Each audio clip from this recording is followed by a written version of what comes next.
Well, as I say, we're starting with fanfare. And I think that's kind of appropriate on a number of levels. One doesn't normally think of music and science, this sublime art and these rigorous procedures and laboratories and such that we think of science, as fitting together. And yet we can understand a great deal about music, and in fact, we can make music more rich and powerful and soundful. That's kind of shows a lack of my musical vocabulary, I'm afraid, which is a disgrace as I talk to you here in this hall of music. But there is a real relationship, obviously, between the study of acoustics and what makes music work. And to talk about that, we are very lucky to have one of the outstanding members of our music faculty, Professor Richard Meek, who is professor of bassoon and music theory. He's a graduate of some of the most eminent schools of music in the United States, the Oberlin Conservatory of Music and the Eastman School of Music, and has served as the principal bassoonist, and I've seen him there doing this for a number of orchestras, including here at hand, the Lubbock Symphony, the Abilene Philharmonic, and is there a third one around here that you work on? I can't quite read it. San Angelo, okay. Sine Wave. When you're out here this many years, you keep scrounging for jobs. He gets out there on his Pony Express horse and rides from one concert to another. No, he is, we indeed are in the presence here of a masterful practitioner of the musical art. His lecture will be entitled, Music and Acoustical Science, Do You See What I Hear? And he is going to be using some of the research done by Stuart Hinds, and is Gerald Bolter here? Gerald Bolter as well. Richard, take it from the top. All working, now get me working. There's your fanfare. I chose, you see what I hear? Because we hear so much differently. If, for instance, some people have a discrimination where they can just barely hear a half step. Some of us in the conservatory, to get more acutely accustomed to pitch discrimination, are required to sing a half step that's very far apart. Now between those two pitches, put two more pitches. Da, da, da, da, and hear it discreetly so that you become a little bit more accustomed to it. The layman is not really that aware of it, except that among our tonality and things we have, you can tell the difference between a really good fine ensemble and a rather amateurish one. And it's hard for you to decide exactly what it is that makes them sound so much better, but usually it's simply a matter of intonation. Now, intonation is a real problem, as we'll discuss a little bit in a little bit. We asked Dr. Morton to join us here so we can discuss a little bit what it sounds like and demonstrate. Do we have, is Dr. Morton here? I'm here. Oh, great. So, you know, music has been with us for a long time, probably a lot longer than we've had science. And I've always been amused that I think Dr. Borst shows his acoustic class an instrument that is somewhat 10,000 years old, and they found a vulture bone that they've hollowed out and made tone holes in, and so that's one of the earliest instruments in Noah. But that's 10,000 BC. In terms of actually science, which is often simply the measurement, observation, and measurement of the facts, things we're working with, materials we're working with, we can go trace this easily back to Pythagoras, which was like 450 BC, something like that. And he did some of the earliest work. But if we were to assign just a working definition for musical sound, it's something that is periodic. That is to say, like a pendulum, it moves in a rather even fashion and in a periodic rate, steady. As it becomes irregular, we call it chaos. It's chaotic, or noise, as opposed to something regular. So that might be an easy working definition for what we mean by music as opposed to noise. Of course, we know that noise plays an important part in formatting music, creating something. It's the constant contrast between dissonance and consonance. In certain periods, dissonance is much simpler. For instance, in the earliest writings, in the Renaissance period before, this was called the consonant chord. Or actually, it was just the octave and the fifth. They were supposed to be pure intervals. And they sang them really pure. I don't know what you're accustomed to, but wow, we accept this as a pure interval. On the piano, it's not. It's slightly out of tune. It's close enough that we don't mind. But you have really fine singers, or somebody who really wanted to play absolutely in tune, they'll say, that's not quite right. It has a little ring or a little beat in it. The fifth is another one. So on all the strong beats in medieval music, there was octaves and fifths figure. And on the unaccented beats, we'd have a triad. It wasn't in the Baroque period that we, now that's a very familiar sound to you, isn't it? In jazz, you hear this and this, these sounds all the time. It wasn't until the latter part of the 18th century where that chord, this, was accepted as a consonant because there was so much more dissonance. And we reach a point today where, with the battery of percussionists we have here, there's your dissonance. We even have striking angles, gongs, which are inherently dissonant because the overtone structure is off. And this is what we're going to discuss here a little bit. I'm going to ask Dr. Morton if he will be so kind as to illustrate this a little bit for us. The simplest and most basic musical tone that illustrates periodicity is what we call the sine wave. It's a very simple motion, and it has a period to it. Let's see if this works. I'm supposed to have a little light here. Yes. From this point, we have a string, for instance, that vibrates one direction. It retraces itself like a pendulum to the opposite side and comes back down. This is called a period, from one trough to the other, or from one peak to the other. And we can measure the size or length of that peak simply by how often it occurs per second. We measure sound or pitch in terms of frequency per second, basically, or hertz. I think I did not mention that, we did mention that. So the basic characteristics is that it has pitch, and this is indicated by the period from here. How many of these fit within a second? We have volume, which is amplitude. This is an indicator of how far a string would vibrate, for instance. The farther it vibrates in amplitude, the louder it sounds, the smaller the less. And then we have also timbre. Now in this example, this is a very simple timbre. The instrument that I have that's closest to it right now would be, for instance, a recorder. Musical instruments, this is one of the cleanest sounds. Suppose we had a string with a weight on it, in other words, it would be just bouncing back and forth, and if I walked it down like this, you'd see this type of undulation pattern that we're looking at right through here, okay? Simple harmonic motion. But when we get to looking at the string otherwise, we find that, as Pythagorean discovered with the monochord way back before the birth of Christ, the string doesn't vibrate simply, it vibrates in a very complex fashion, in whole length, in halves, in thirds, in fourths, in fifths, and so on. And as it does so, we get different harmonics. Right? And if we were to look at the harmonic for the first 16 partials, it would look something like this. And on a string, we can illustrate this very nicely because you can touch the string and create what we call nodal points. And it divides the string up into parts. So we can start with a full string and see how many parts can we divide it into on the bass. You know, the bass is a really good instrument to demonstrate this on because the string length is so long that it hopefully makes it visible.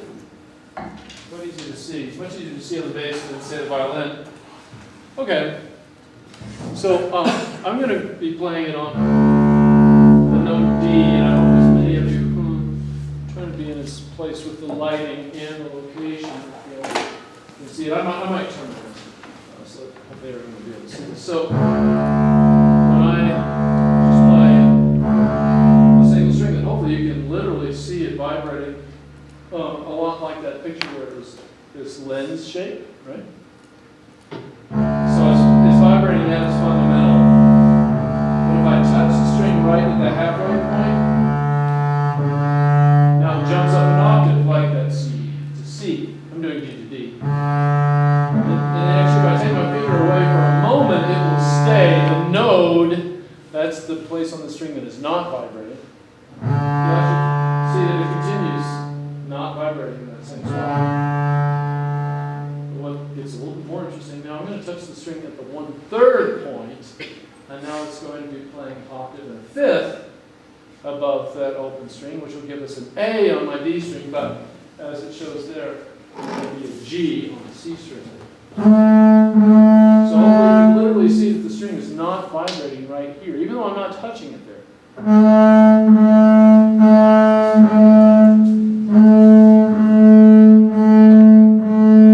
see that? I hope distance. So the string is now vibrating in thirds, because I'm touching it at the 1/3 point. If I touch it at the 1/4 point, now we get 2 octaves. Think about it, you divide the string into half, you get 1 octave above. I divide the string in quarters, you get 2 octaves above. And if you look really closely, you can see it's not vibrating here, and it's not vibrating here. It doesn't matter which end you touch the quarter. Right, I can touch it, and then it won't be vibrating here, right? If, however, I touch it here, what do you think is going to happen? I'm back to dividing the other. It's going to get the octave, so I'm dividing it to halfway point instead of the quarter point. Now, if I touch, I want you guys to see it too. It's not vibrating right here, and it's not vibrating right there. You see that? Now, if I touch the string at the 1/5 place, the fifth partial, I'll be getting 2 octaves and a third above it. It's a very flat third. And so now it's not vibrating here, here, here, and here. So this is going to get kind of hard to see. The places in the string that are not vibrating.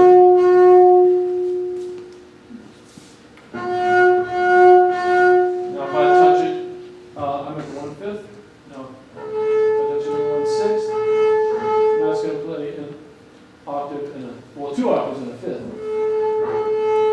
And if you go to the 7th, now it gets this flat 7, very flat 7, then the octave.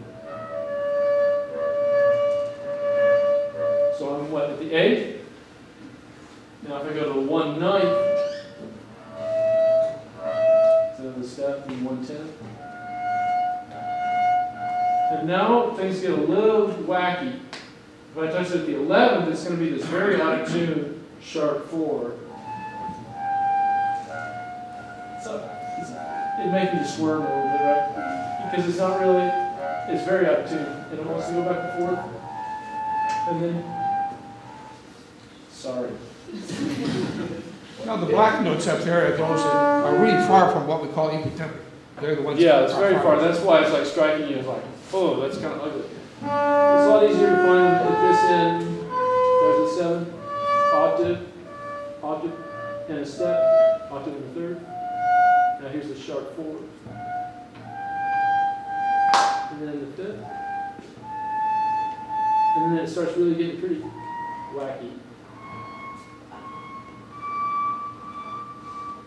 16 parsecs. Yeah. And then by that time, it's this thing called syndrilical distortion, where the vibrating string length gets close to the ratio of the width of the thing, and it starts to not really want to vibrate very much. But that's one of the problems why a piano is out of tune. If you have a string of a certain thickness there, and it's going to vibrate in halves, there's a portion of that that just doesn't vibrate, and it will be approximately the width of the string. So each half is shorter, and every partial gets a little sharp. And that's one of the big problems. It wasn't solved until the late 18th century. It's what we call equal temperament. But up to that time, ensembles played really remarkably well in tune, especially choirs. But anything that involved the keyboard instrument Or you couldn't adjust individual pitches and make all the intervals pure, which you have to do because you only have 12 keys for the octave, or a fretted instrument like a guitar, mandolin, harps, you only have a certain number of strings to tune, and so they're all compromised. So we literally play intonation-wise different with a piano than we would play in, say, a string quartet or a string ensemble, especially one other part. A lot of people ask the question, why are there no frets on bowed stringed instruments? You know, the frets are the inlaid pieces.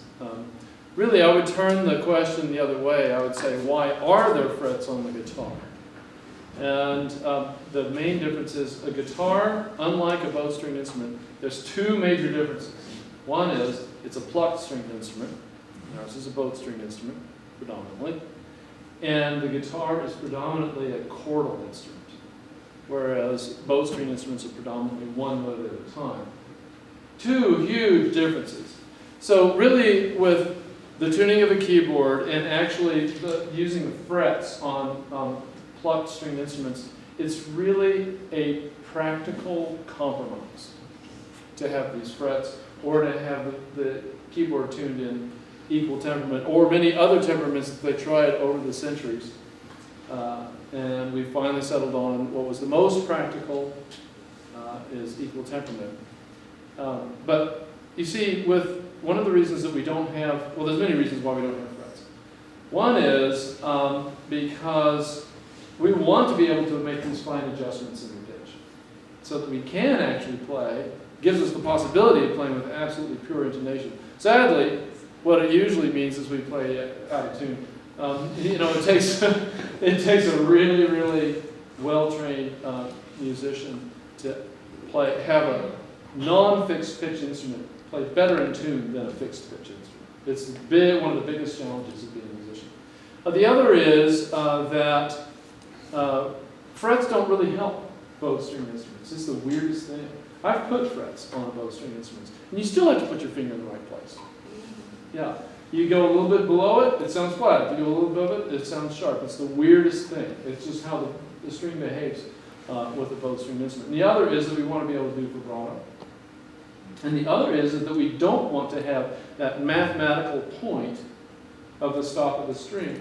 We actually want the fleshy, squishy stop of the string to give it a more vocal quality, because that was the goal of bowed stringed instruments. It was to emulate the sound of the voice. And because the bowed string instruments, we can sustain them forever, pretty much, with a bow. With a plucked string instrument, you want to have sustain after that initial pluck, and that's why you want to have practically a mathematical point in of the string so that there's very, very little friction on the vibrating string so that it will at least sustain for a little while. So that's why we don't have frets on bowed string instruments, and why we do have frets on chordal plucked string instruments.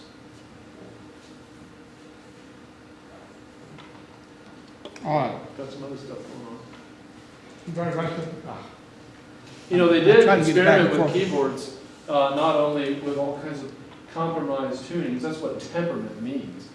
We're adjusting or tempering the tuning. It's not absolutely pure. But there are many, many experiments along the way of different kinds of keyboards with oodles and oodles of keys on there to have the different shadings of intonation. Well, as you might imagine, it was completely impractical to do that. In fact, there's in the instrument museum in Vienna, there's this fascinating keyboard that was built around 1790, and it's got 7 levels of keys on it to accommodate the different keys. It's impossible to play. It's completely impractical to try to play this thing. So that's why we have the modern keyboard as it is now. I think I discovered my problem. I can't do the actual PowerPoint and go to the other programs at the same time. So they change it. But what we wanted to point out other things that our perception of these pitches are by proportion. It is a logarithmic scale, the way we perceive this. So if we took C to C here, and let's say that this lowest pitch here was 1,000 vibrations per second. If we double that to 2,000, not 1,000, let's say that this is 100 something cycles, 100 hertz. This would be 200 vibrations per second. This would be 300. This would be 400, 500, 600, 700 times 800. You see what's happening? Every time we have a 2 to 1 ratio, 2 to 1, 2 to 1, 4 to 8, or 8 to 16, we perceive that as an octave. All we're adding is another 100 cycles per second. Right? So it's double. So we look at this and we say, well, how? It's a proportional thing. So I know that if I hear a perfect fifth, something is going half again as fast as it was before. Someone tried to sell us a Kirby vacuum cleaner years ago. And I said, why should I buy a new Kirby when I have this old one? She turned it on and I said, oh, this is half again as fast. She was amazed. Well, I heard a perfect fifth, which means it is 50% faster. See how practical this is? So it is a logarithmic ratio. These are really our tune according to our equal temperature system, which is why we typically black it out in this order. But these ratios are going to be exactly. The problem is when we get certain instruments like the piano, where the fifth is not quite the same. Well, Pythagoras do this too. He said if I took a C to a C to a C to a C, all right, and I projected it all the way up to octaves, let's take a C down here. Everything is 2 to 1. But now the ratio of a perfect fifth is 3 to 2. So if I started and went up a fifth, up a fifth, up a fifth, up another fifth.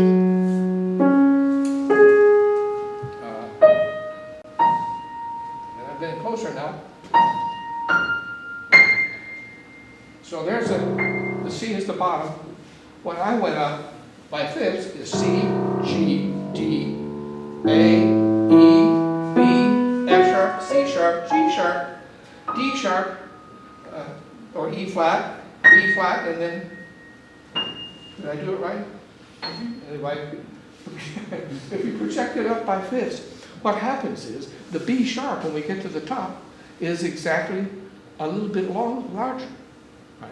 So the intervals characteristically don't add up. And this is one of our real problems. Because when we work with an instrument with a given number of steps, like a guitar or harp or piano, when they tune it, we have to squeeze those fifths down. So when we get up to the top, it's going to be the same pitch. We'll look at that again in a moment. But one of the interesting things about all this is if you get it absolutely the right ratio, because our ear seems to hear it this way. Here's an equal length. This is when it's absolutely in tune. It's when we have the simplest ratio. Now, I can play 6, we can play ninths and other things at more complicated ratios. But when it's the simplest ratio, this is where our ear tells us it's really a nice, lovely sound in tune. And essentially, that's the difference between a fine orchestra and an amateurish one. Not everybody's listening. May I add something about the perfect fifth? Absolutely. You all are scientists, right? No. A little bit. Okay. But do I understand it correctly that they say that matter and energy are two forms of the same thing? Okay. I think that we can use... That's your string theory. Everything's a matter of vibration. There we go. Actually, yes. And that segues exactly what I'm getting ready to say. I can take that as a metaphor for music, that really pitch and rhythm are two forms of the same thing. Pitch is just very, very, very, very fast rhythm. And so if we take the perfect fifth, for example, this ratio 2 against 3, you could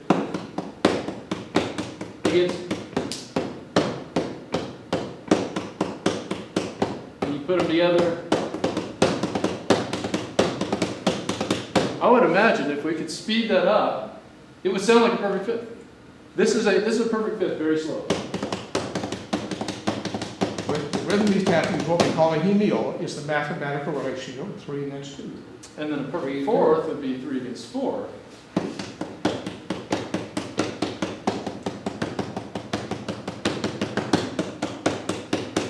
Okay, here we go.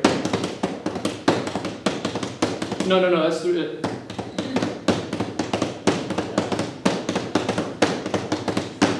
That's 3 against 4. So again, if we can speed that up really, really fast, it would sound like a perfect. Now, what Dr. Martin's been able to do, and this is just speculative a little bit, but if you get, I'm suggesting that the tympanum of the ear is like the head of a timpani.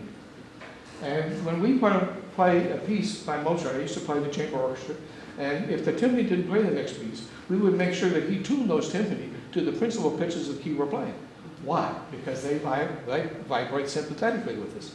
And if they're vibrating the wrong pitches, and we're trying to tune and get a nice lovely chord, you know, it becomes difficult because we have this noise over here that doesn't fit. Right? If we can play two pitches that are really beautifully in tune, and Dr. Morton is capable of doing this, for instance, he can play over here a 6 up in here. If he gets it absolutely in tune, it'll drive the ear to perceive another sound below, and we call that a difference tone. And this is, if you read our little bit on Tartini, we call them Tartini tones, because Tartini, a violinist composer, we have record that in 1710, he was using this concept to help his students learn to play double stops on their violin, really in tune, which gives us another. I remember as a youngster reading articles that with our modern instruments we can play much better in tune. Well, that's not exactly accurate. They played instruments that were smaller strings, not as thick as we have now, very clean sounds, and they were able to play. And I've had the experience myself playing in a small ensemble where if you really listen acutely and play in tune, you begin to hear another instrument play along with you. It's not really there, but we hear it. Dr. Morris is one of the few people I know that can do this on a bass. I have to play pretty high on the bass, and it has to be really, really, really in tune. In fact, this is how I, when I tune the bass, that's what I'm listening for. Okay, so I'm playing perfect fourth. And what I'm listening for is that pitch. He's listening for what we call beats. That's a little bit hard to hear because that's the pitch I'm it's actually going whoa, whoa, whoa, whoa. Do you hear it? Okay? That means it's not really, really, really, really, really, really into it.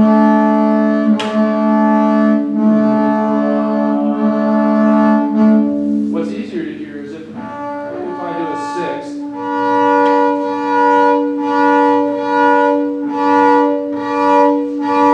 So the pitch that comes out, it's actually the hertz of this and this, whatever those numbers are. You take this one away from the high one, and it comes out with this note.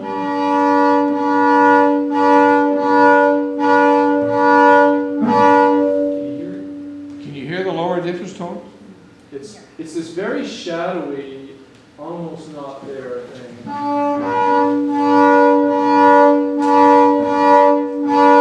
Play really pretty loud. I can tell some. It's not really coming up.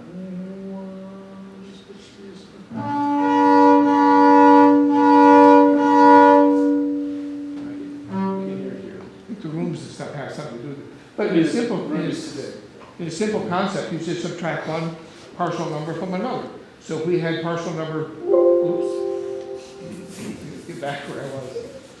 If we had partial number 7, for instance, here, and we had partial number 5, subtract the 2, what we should hear as a difference tone is partial number 2. Does this have any significance for us? Yes, it does. Those of us who are band straightening or writing for choir or bands or orchestra, when we want a power score, something that gets the maximum resonance, we will score our instruments so that the chords are, that difference tone is going to be my bass, help them be in tune. Any of you have heard choirs or Russian choirs, and you hear the Russian bass that goes down to, say, a low C, really low note, and maybe one man in that choir, but they're singing softly and in tune, they reinforce the perception of that low C. It's just a wonderful sound. So this concept that we're using all the time for intonation. You know, we often say that the foundation of an ensemble, that if you've got a good bass section, then it makes the whole rest of the ensemble sound good. It's so true. I think that even the people that say that, they don't realize how true it is. But when you do experience it, it's really pretty amazing. And I think there's a really, really good reason for that. And it's because what we see, exactly that, what we see in Professor Borst's class, is that when you have a bass instrument playing a pitch, they're not playing merely one pitch. They're playing an entire chord really comes out above it. And so you're setting up the harmony all the way up, just from the low pitch that's set. This was the interesting experiment where you use gut strings and steel strings, which makes a difference also. Sure. The top one was gut strings. Yeah, and the bottom is steel strings.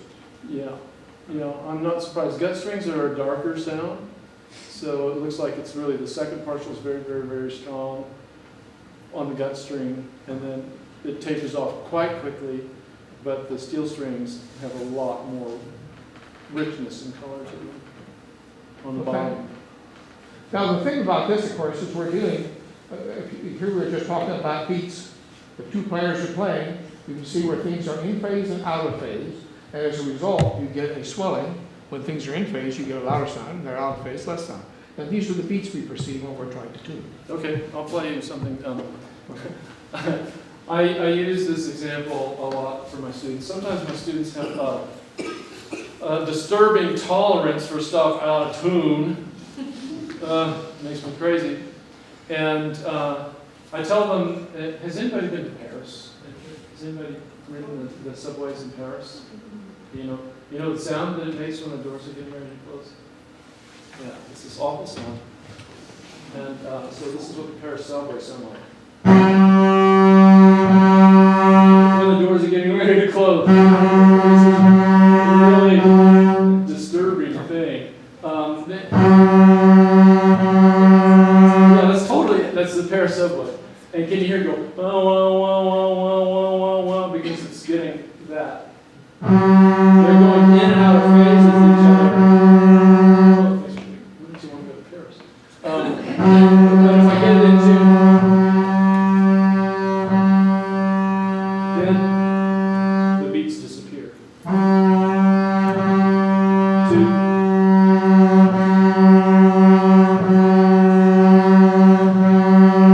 It makes you crazy, right? Yeah. And then when it's wah, wah, wah, wah, kind of slow like that, it means it's fairly close. But the further more I tune, the faster.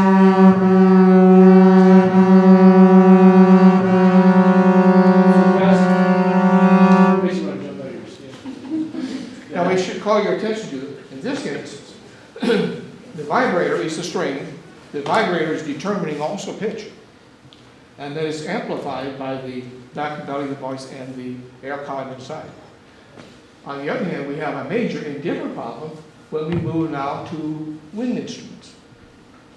And in wind instruments, our vibrator, whatever starts the column of air, because the air is more elastic than the string is, should be very elastic. There's a problem in the, so far in terms of determining pitch, the fact that the air is determined, let's put it this way, on the bass or violin, you can tune it by changing the tension on the string. The string's a given length. As you change the tension, it changes pitch. We can't do that now on wind instruments. We're going to move to wind instruments for a comparison. Now, in wind instruments, the vibrator is, the resonator is the column of air inside a tube. And that also determines pitch. Can we change that pitch? Not very much. Because the tension, or tension in the airstream is determined by the temperature. You can't control the temperature before you're playing in general. As it gets colder, the air is more dense, the pitch goes flat. As it becomes warm, it's less dense, and the wave column, because you divide the column of air, is determined by the length of the tube here. So we have a tube now from here to there, okay? And you take the length of that tube and divide it into whatever the speed of air is, 1,100 feet per minute or something like that, you'll come up with a frequency. But as the air gets warmer, it may go 1,150 feet, 1,200 feet. As it gets very cold, it may down to 1,000 feet. So it changes, but the tube length stays exactly the same. So we can't control the tension, as it were. Which is why many orchestras and bands say, if the temperature is not in the hall is not within this range, we can't play in tune, because otherwise we'd have to change the length of the tube. So they put in contracts saying, we won't play if it gets hotter than this, we won't play if it gets colder than this, because there's no way we're going to sound decent, and that's our pride, that's our business as a professional, play we want to. Now there's two different types. We have a basic tube that is open.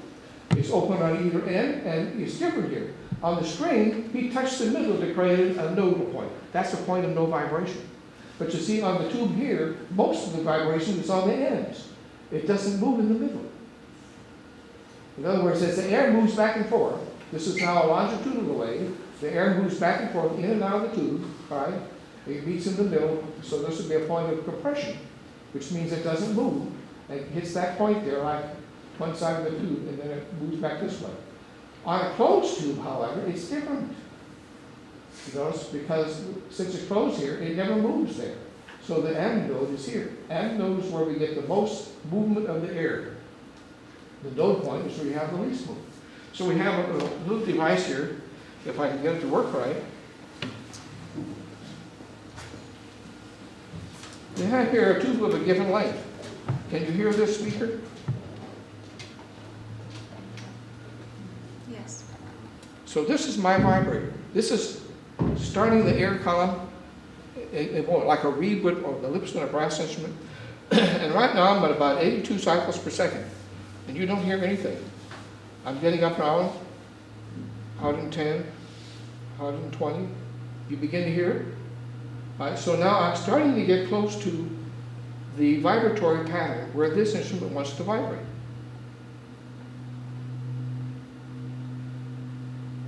So the loudest seems to be right there. Hear it?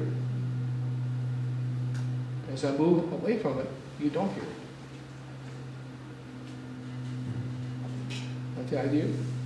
This is 126. If I wanted to get the octave above that, what would it be?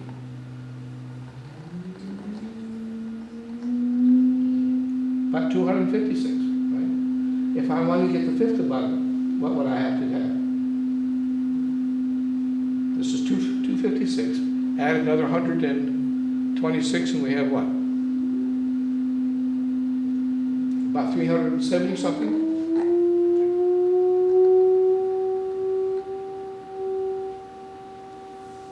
Hear where that is? Isn't that neat? This is an open tube. Dr. Borst has very kindly created a special little thing where we can take this now and turn it into a closed tube. Now notice, an open tube, the air column is really twice that length. So we measured that tube, the length of the tube. Let's go back and find the frequency of this one. We said it was 126. So now this is a closed tube. A closed tube functions like 1/4 wavelength. So this should now have a resonance approximately what? Half of 126 is 63.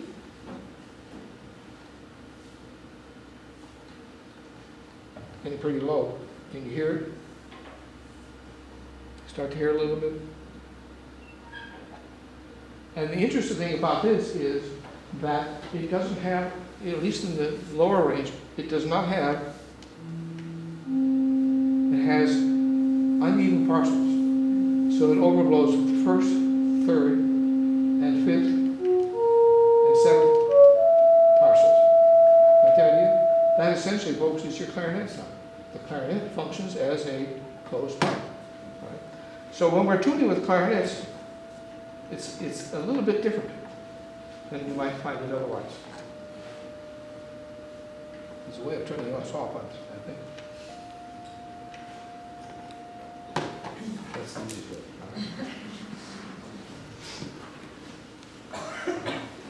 All right, these are close pipes. We have the clarinet comparison of the clarinet, for instance, and a viola, string instrument. So you notice. Can I hear myself here?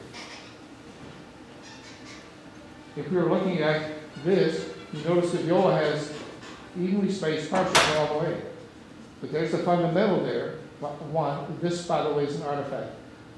There's the fundamental, first overtone. There's number 3, 4, 5, 7. See how these are louder? The uneven ones are louder, whereas we have fairly even there with some formant regions with the viola. Formants of a drum horn. I figured out how to get this to their other screens here, but one of the things about this interesting instrument, it is a cylindrical board, and it has a double reed inside that you cannot touch. And the characteristic sound of the drum horn is that it has all these many partials.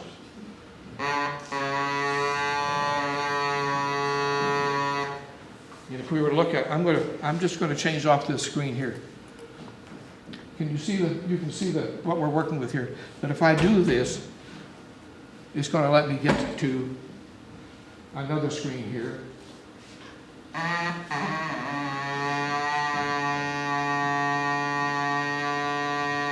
Now this shows you some intensity levels here. There's the fundamental pitch, and then the intensity of each one of these partials are there. So you see how it gets closer together as you get to the top? I think that's interesting. If I clear this one out. As opposed to the recorder, which is so much simpler.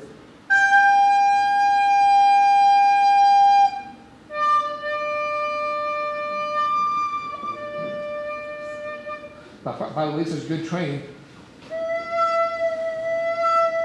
in breath control. You see how it starts to wave? Because it's very sensitive to the air, as is the bassoon.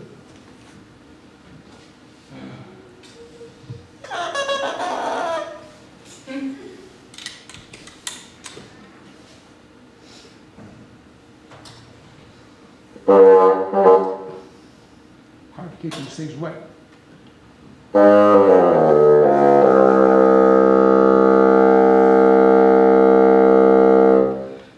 The bassoon sits in the middle of the back is because it has all these overtones, as you can see. And if I went to another screen to see if this works. No. I'll be darned. Just come down and do it this way. So you can see now more of a waveform here. And each one of those peaks is another partial.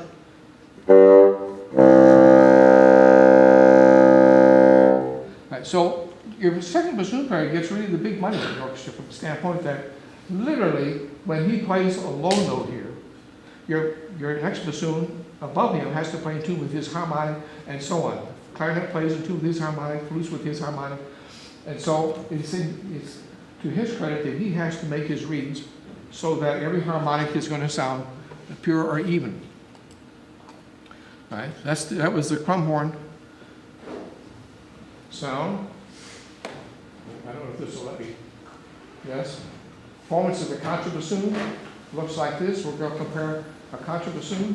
But you see how many partials we have in there? Now, the A string of a violin is 440. Right? An octave above the A string is 880, which is above your treble staff. So the bassoon playing one of the very lowest notes there is playing harmonics all the way up to the top of the violin thing. Literally, when he plays, the orchestra should be playing into that sound characteristic. And the same thing with the string players, with their overtones. The difference is this is a very singular sound. Bass and string sections are many, and they have a chorusal effect. So the worst thing to do is have just two people trying to play together, because you have to be right in tune. You can hear the beats. It sounds awful. But by the time you get added people in there, you begin to hear a thickness to the texture, so you don't notice it as much. And that used to bother me as a bassoon player. I'd be playing the orchestra, and I'd hear myself, my God, I'm just quarter tone flat to the strings. What do I do? Well, until I learned better, I'm fighting and I'm trying to make my instrument play up where it shouldn't be, where it doesn't resonate. Right? Later I learned that if I play where my instrument resonates, even though they are a chorused effect, it sounds louder than I am, out in the hall it worked out beautifully. So I played a beautiful solo in a Haydn symphony one time, and I thought, this is just awful, I'm so flat. I never got more compliments than the tumbling. Said, boy, I was right with the strings, because that's the difference between the very specific clear tone and the chorus effect. The blend is quite different, right? Here's a concert bassoon. This particular one now is twice as long as this instrument. This used to belong to the Boston Symphony. This is made about 1880. And the original ones are what just went down to a low C, which we have there, okay? And the formant region looks like this. Let's see. And now try it again. Look. You see various formant regions in there. All right. Look at it this way.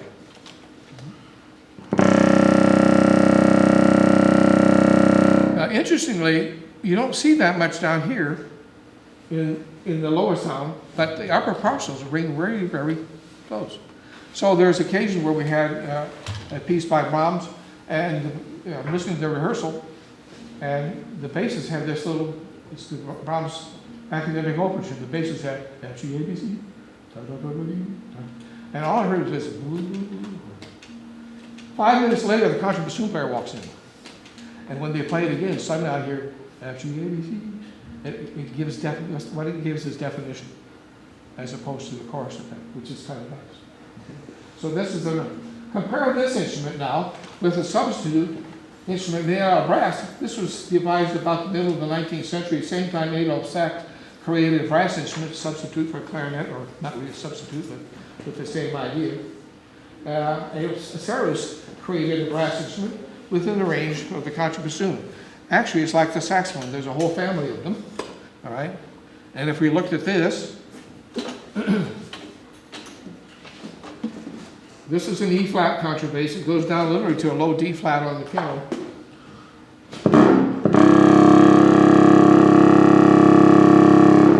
A little sharp to where the contrabassoon is. If we look at it, if we look at it this way,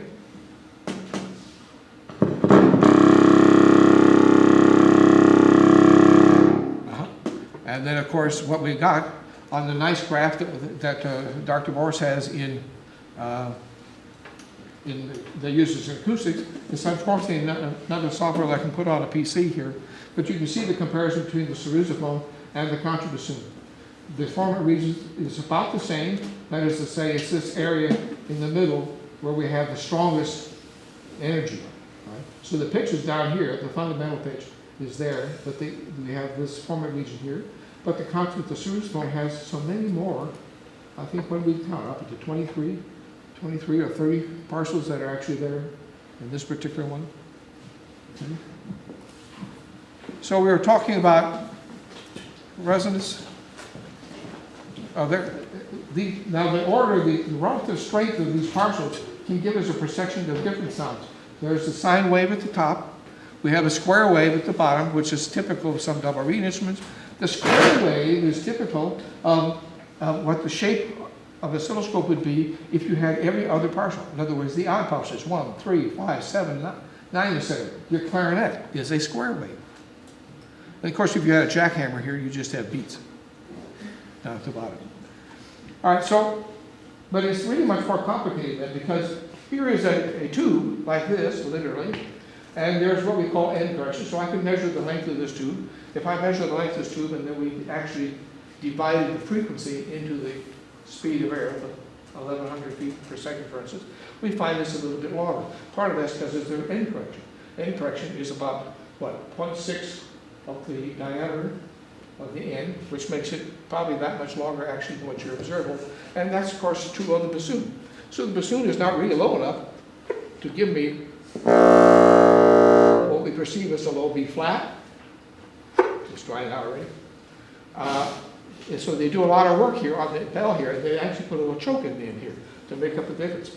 On the other hand, the other side of this tube is cut off here. And this is where the clarinet mouthpiece or the oboe, the bassoon reed goes. And this bassoon reed can make up quite a difference. In other words, if I make it vibrate, I literally have to tune this reed so that it vibrates to whatever the instrument wants to. And this is what a lot of beginning players don't realize. The instrument has a certain length, it wants to vibrate this pitch. This has to be capable of responding. Remember, the air column determines pitch downwind, not the vibrator string over here.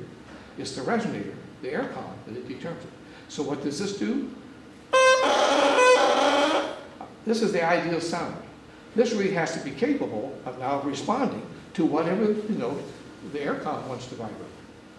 right? So I have, or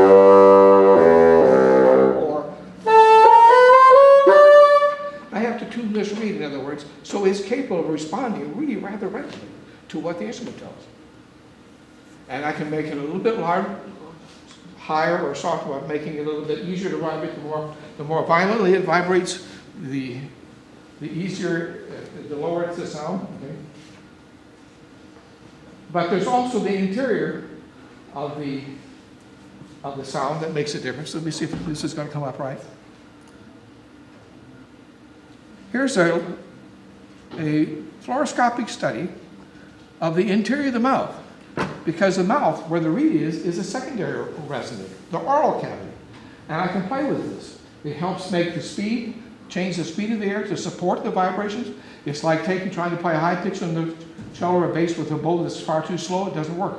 So the higher you play, the faster the bow has to be. The higher I play, the faster the air has to be to get these partials out. So here I am trying to whistle octaves. See the tongue movement? We could do that again. But it gives you an idea how big a change you can make in the cavity right there. Right? Very necessary that students begin to learn that. We just talked about the extension of the bore, etc.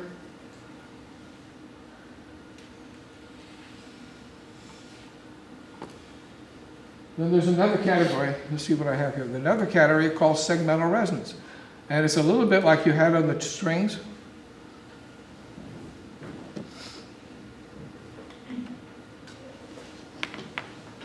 So when I play a note on the bassoon with, say, a small length, the sound essentially comes out, you see, of the first open tone hole. That means I've got here a relatively embraced column of air at the bottom. And that can influence what I have. So I can play, for instance, a middle C here with all these different fingerings. And if I'm using the resonance properly, they should all be relatively in tune. I'll get my strap here. The first couple notes are played, this is a C sharp, and they're played with this C sharp key here. Where's that little C sharp key there is the C sharp hole of those fingerings, okay? Over here, you see there's no left thumb at all. There's no C sharp hole. But the segmental resonance is so strong that I'll get a C sharp anyway. So here's the normal C sharp. Now I'm going to add fingers in the right hand. Actually, that D you have up in the thumb is resonance on the large side of the bassoon. Now I'm going to get segmental resonance in this part of the bassoon. Or still louder, okay? Then I can add open holes on the long side here. Give it another color. Now segmental resonance is so powerful that if I don't have the C sharp open, I can play it without the C sharp key. And then the roll fingering. That's really a D fingering, 1, 2, and then I add a finger down here. The segmental resonance dampens it down, and then we have an alternate fingering, which is very nice. They put a hole there, but it never really works for us.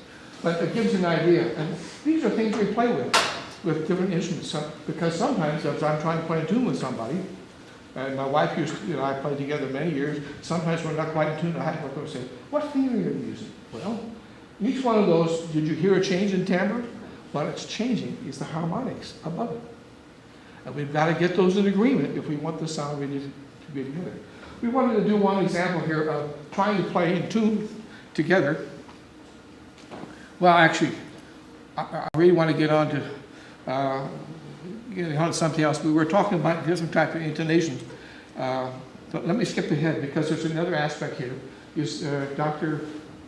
Have we lost Dr. Dolter? He was here. I think we lost him. This is going longer than expected. But I wanted to, not quick before we talk about the voice, because this is a great example of overtones singing. And for an opera singer, one of the ways they project over an orchestra is by increasing the overtone structure. So here's the singing forms. If you sang, and if they sang an O or something, you get a low formant region here, and if you get to others, you get higher partials there, and then if you're an opera singer like Dolter, he can get the pitch to sound with these harmonics so loud that over a full symphony orchestra he can project. Not the idea? And we have Stuart Hinds right now, who demonstrates for us also in singing the importance of formants of harmonics, and he does it so readily that he can actually sing duets with himself. So if we can, I'd like to invite Stuart, if you'd be so kind as to illustrate how loud he can make harmonics as a singer. And this is very much part of the singer's training. And the difference here you'll notice too is that whenever Dr. Morton or others are playing harmonics, the fundamental note went away. With singing overtones, the fundamental and overtone both sound at the same time. This is something unique to singers. So what I'll do is just sing an overtone series, a harmonic series, like you saw the notation for before, and you'll hear those intervals. The second partial is an octave higher than the fundamental, and so on. They get smaller and smaller as you go. A second partial.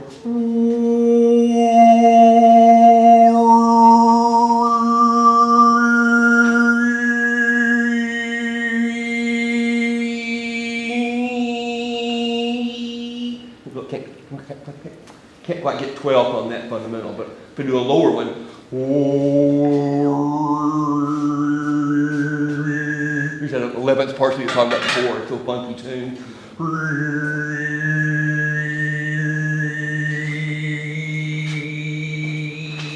Your 16th. You know you're on a 2, 4, 8, or 16 because it's the same pitch as the fundamental, the octave relationship.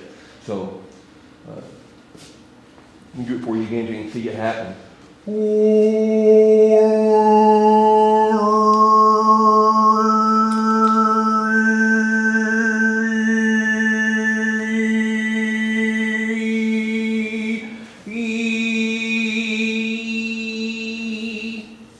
Stair step as the individual harmonic.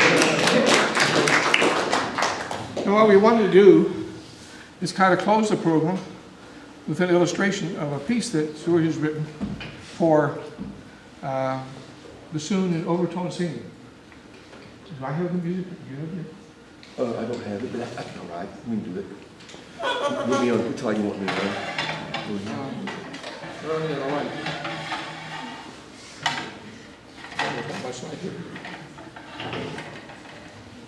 Age is catching up to me.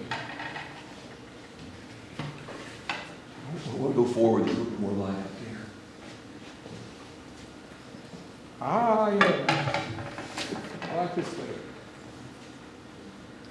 All right, an original work for overtone singer and bassoon.